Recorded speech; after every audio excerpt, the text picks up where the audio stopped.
lived here until I was 11, but I wasn't allowed inside half the rooms.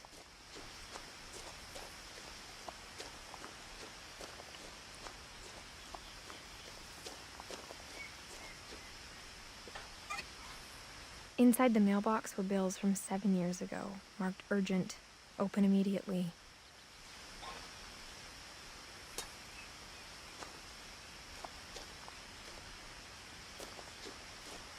I hadn't been back since my brother Lewis's funeral.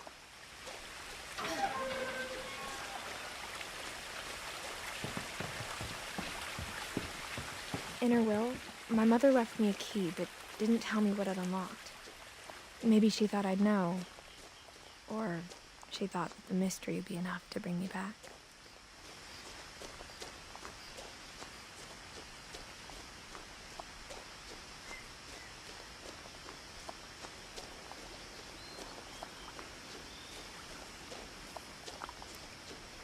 The truth is, even after I inherited the house, I never thought I'd come back to it. But now I had questions about my family that only the house knew the answers to.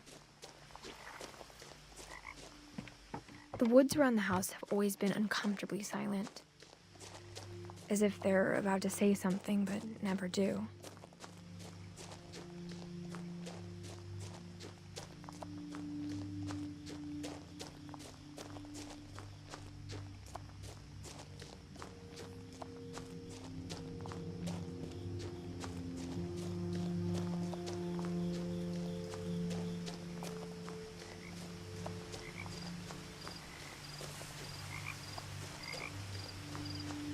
The house was exactly like I remembered it, the way I'd been dreaming about it.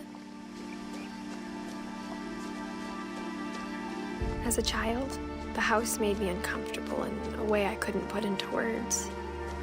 Now, as a 17-year-old, I knew exactly what those words were. I was afraid of the house.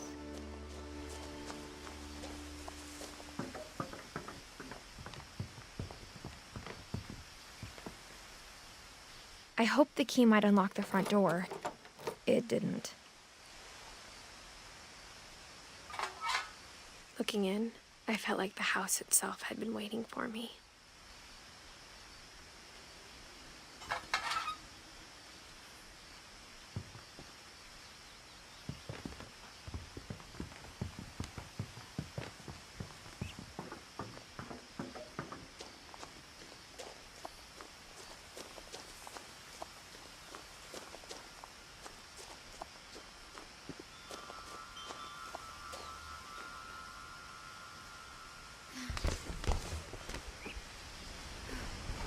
Crawling through the doggy door used to be a lot easier when I was 11.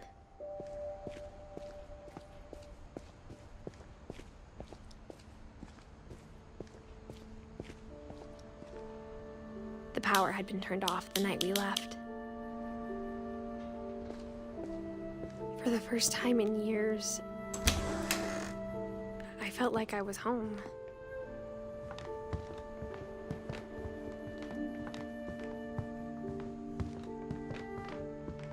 Nothing in the house looked abnormal. There was just too much of it, like a smile with too many teeth. A lot of things got left behind in the whirlwind of that last night. My mom wasn't much of an optimist, but she never stopped believing that my brother Milton was alive. Mom always told me to stay out of the basement, so I wasn't too surprised when the key didn't fit.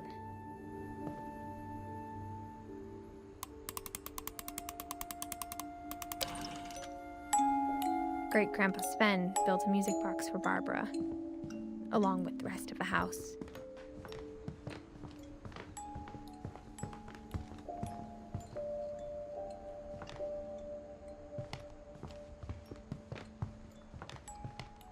The table was still a wreck from the night we left. My mom was the only one of us who could imagine Great-Grandma Edie living in a nursing home.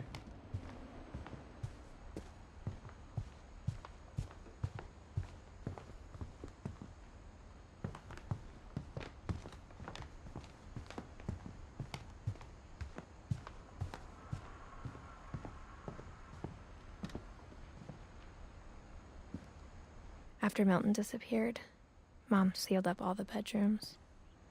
Then Edie retaliated and drilled peepholes.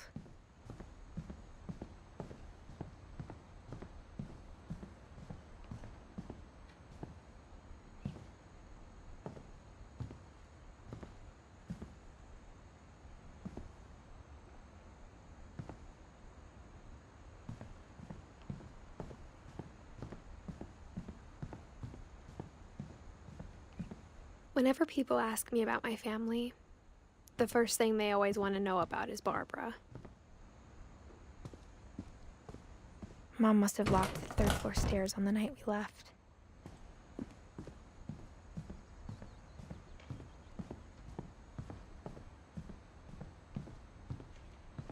I spent a lot of time playing in Great Uncle Walter's room. I think my mom sometimes regretted not sealing it up. Lewis told me there were secret passages, but I never believed him.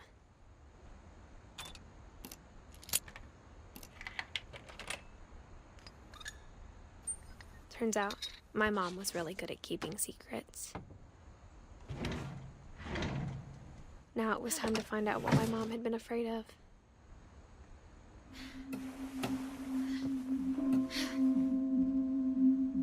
Reading this, maybe it sounds like I had a plan, but I had no idea what was behind that door.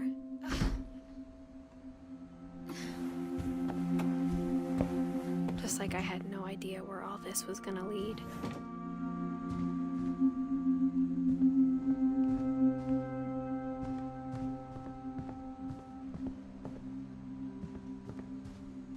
I grew up looking at Molly's room through the peephole.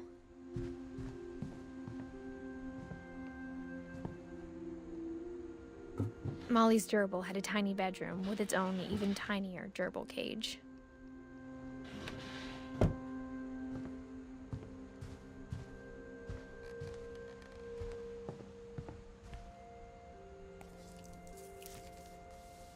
December 13th, 1947. Dear Diary, I'll be gone soon, but I wanted to tell somebody about what's gonna happen. It started when Mom sent me to bed without dinner.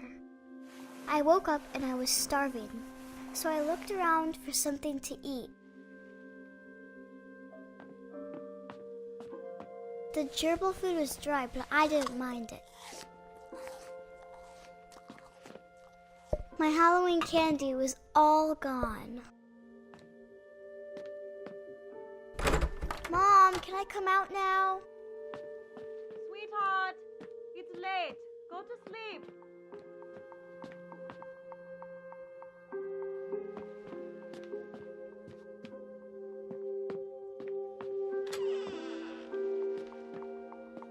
I kept eating and eating.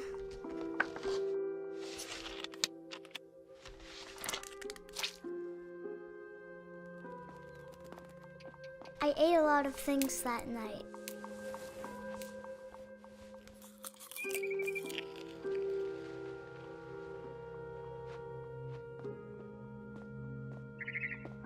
Then I heard chirping outside my window. It was a barn swallow going back to her nest. I reached out for her.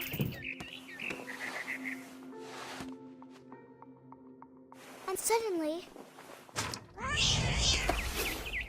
I was a cat.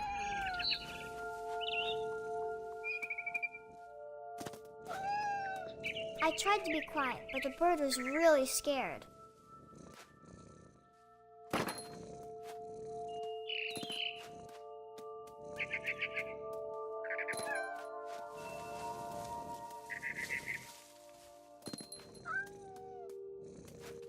Mom and Dad didn't even look at me.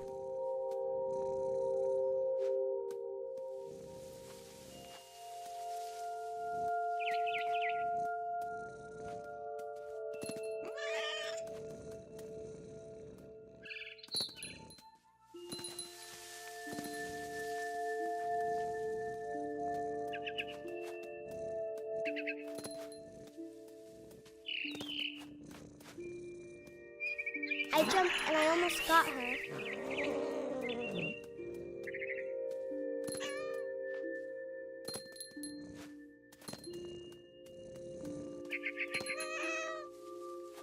I could tell she was getting really tired.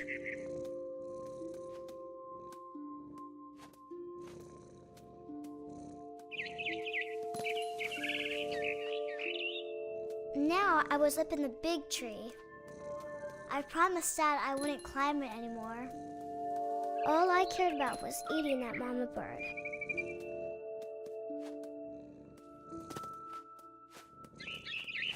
I gobbled her up. And suddenly, I was an owl. First, all I heard was the wind. Then I heard little teeth nibbling in the grass.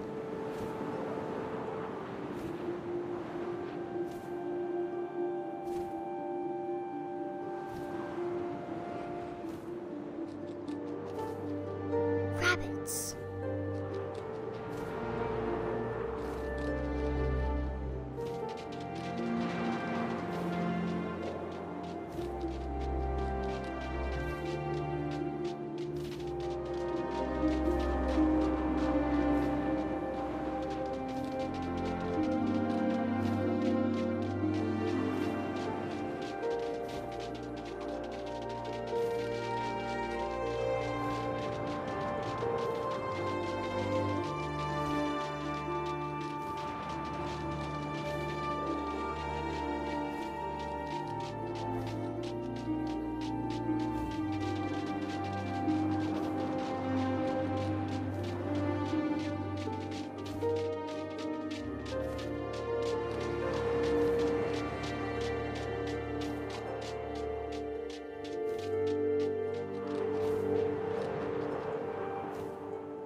I imagined his face looking up and seeing mine through my talons.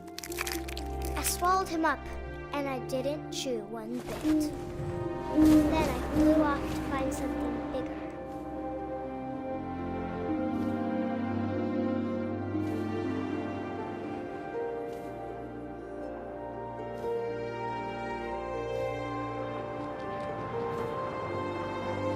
A mama rabbit.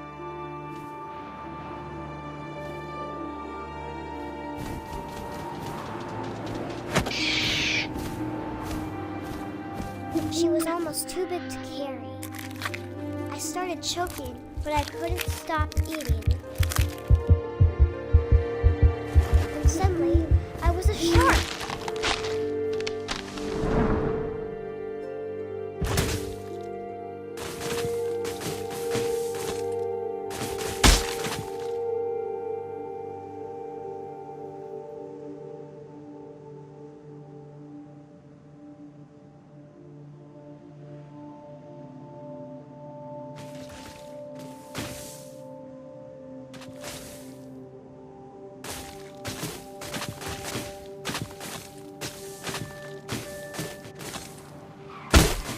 I rolled off the cliff and into the ocean. Now, I was hungrier than ever.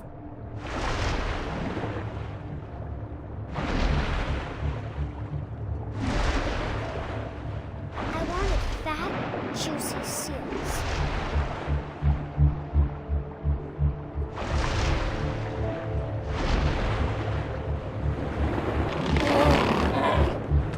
I tore off her flipper, and it tasted really good.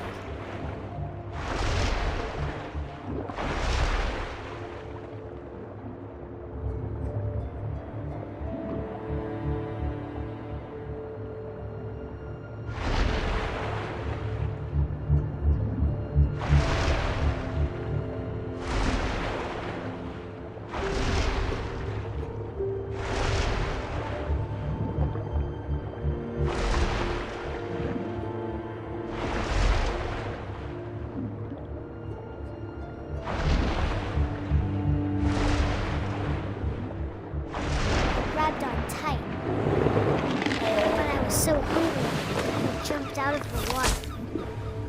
When I opened my eyes, everything had changed.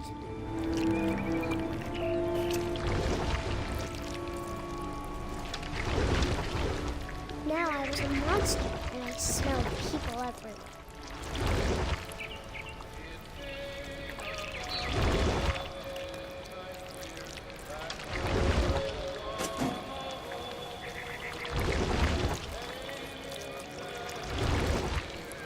I was big, but I moved real quiet.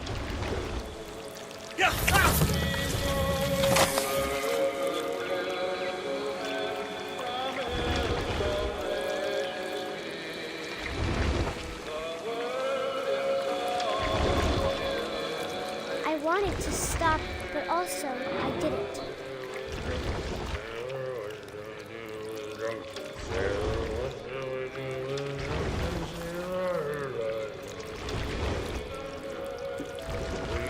Belly with a rust. His belly with a rust.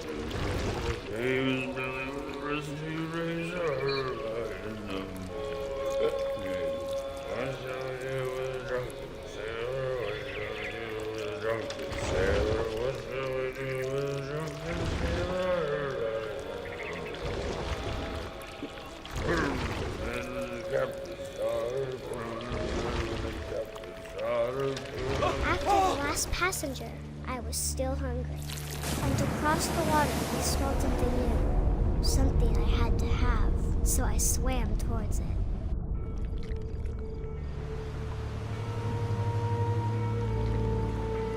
I slithered onto the sand, and the good smell went into an old pipe.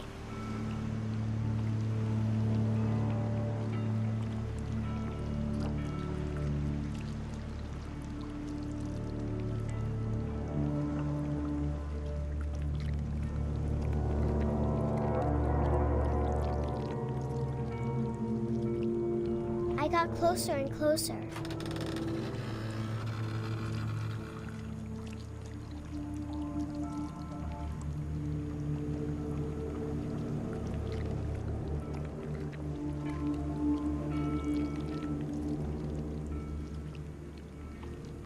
All my stomach started growling. And suddenly, I was me again.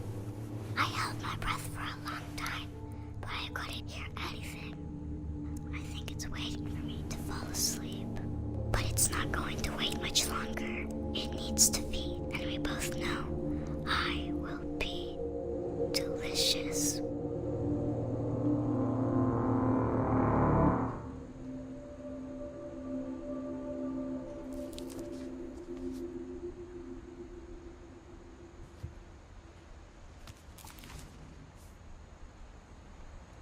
I'm not sure if I believed all of that, but I'm sure Edie would have.